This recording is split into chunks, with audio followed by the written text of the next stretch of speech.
Assalamualaikum warahmatullahi wabarakatuh. Bismillahirrahmanirrahim. Alhamdulillahirabbil alamin wa bihi nasta'inu ala umurid dunya waddin.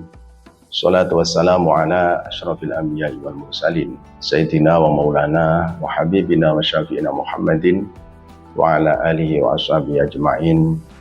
Rabbi shrah li sadri wa yassir li amri wahlul 'uqdatam min lisani yafqahu qawli, amma ba'd. Para pemirsa Karomah dimanapun berada, alhamdulillah pada kesempatan kali ini, pada malam yang ke-28, kami ingin memberikan suatu informasi berkaitan dengan persiapan-persiapan yang harus dilakukan untuk memperoleh atau meraih malam Lailatul Qadar.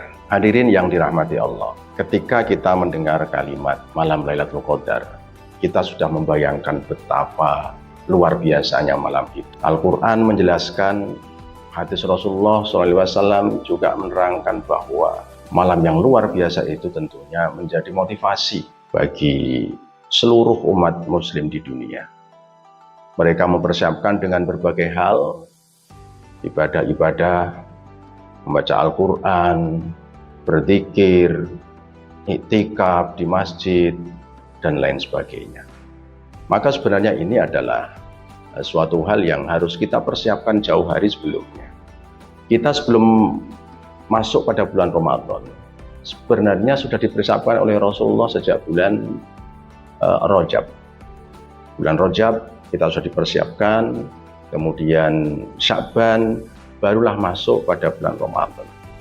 Kenapa kita dipersiapkan 2 bulan sebelumnya untuk menata diri, menata niat, agar selama bulan Ramadan itu kita betul-betul fokus untuk melakukan ibadah. Bukan berarti dalam hal ini adalah ibadah-ibadah yang bersifat spiritual personal. Nah, kami ingin menyampaikan informasi bahwa sebagian besar dari kalangan kita menganggap bahwa malam Lailatul Qadar itu harus diisi dengan ibadah-ibadah. Iktikaf yang cukup lama di masjid, kemudian membaca Al-Quran, mulai dari awal Ramadan hingga akhir Ramadan. Apalagi yang pemahamannya Lailatul Qadar itu sebagaimana yang kita lihat di berbagai macam hadis, bahwa kemungkinan Lailatul Qadar itu akan turun di al-aswal awakhir, 10 hari terakhir. Memang tidak salah. Rasulullah SAW dalam hadis yang disampaikan oleh Sayyidatina Aisyah radhiyallahu anha, beliau menyatakan, idza ata al-aswal awakhir syadda mizarahu wa ahya lailahu wastaiqadha ahlahu. Itu yang dilakukan Rasulullah SAW. Bahkan dalam hadis lain Aisyah menyatakan, pada 10 hari terakhir Rasulullah melakukan suatu ibadah yang tidak pernah dilakukan pada malam-malam sebelumnya. Hadirin yang dirahmati Allah, Islam bukan hanya dibangun dari sisi spiritual individu, tetapi juga perlu adanya penyeimbang, yaitu spiritual sosial. Kita sebenarnya untuk menyambut malam Lailatul Qadar itu sebenarnya perlu hal-hal yang sudah biasa kita lakukan sebelumnya, yaitu spiritual sosial. Sebagaimana Allah SWT menyatakan di dalam Al-Quran bahwa selain ibadah-ibadah personal, kita dianjurkan untuk alladzina yunfiquna fis-sarra wad-dharra wal kadhiminal ghaidha wal 'afina 'anil nas. Ketakwaan kita sebagai seorang muslim itu harus dibangun dari 2 sisi. Satu sisi yang pertama adalah spiritual secara kepribadian, secara pribadi. Yang kedua adalah spiritual sosial. Sebagaimana yang saya sebutkan di awal, itu adalah sebagian besar yang orang menganggap bahwa untuk meraih Lailatul Qadar itu ya spiritual personal, sehingga dikhawatirkan ini akan menjadi sebuah ibadah transaksi, sesuatu yang dilakukan dengan harapan mendapatkan imbalan yang luar biasa dari Allah SWT, sebagaimana ibadah pada malam hari itu adalah lebih baik daripada 1000 bulan. Maka kalau ini yang dibangun terus, maka menjadi sebuah kekhawatiran bahwa ini akan menjadi suatu ibadah yang sifatnya transaksional. Ini saya sudah melakukan ini, maka apa yang harus saya dapat? Nah, dimungkinkan lagi nilai-nilai keikhlasannya akan semakin pudar dan bahkan juga akan semakin hilang. Untuk apa toh kita sebenarnya ibadah itu? Apakah untuk mencari imbalan atau memang ibadah ini kita berikan lillah, murni untuk Allah Subhanahu wa Ta'ala? Maka tadi saya sampaikan di depan bahwa harus ada penyeimbang, yaitu ibadah sosial. Sebagaimana tadi saya sampaikan, Allah berfirman dalam Al-Quran, alladzina yunfikuna fis-sarra'i wad-dharra. Untuk meraih Lailatul Qadar, kita juga harus melakukan hal-hal yang bersifat sosial. Menyantuni orang tua, menyantuni janda-janda yang sudah tua, orang-orang fakir miskin, ya.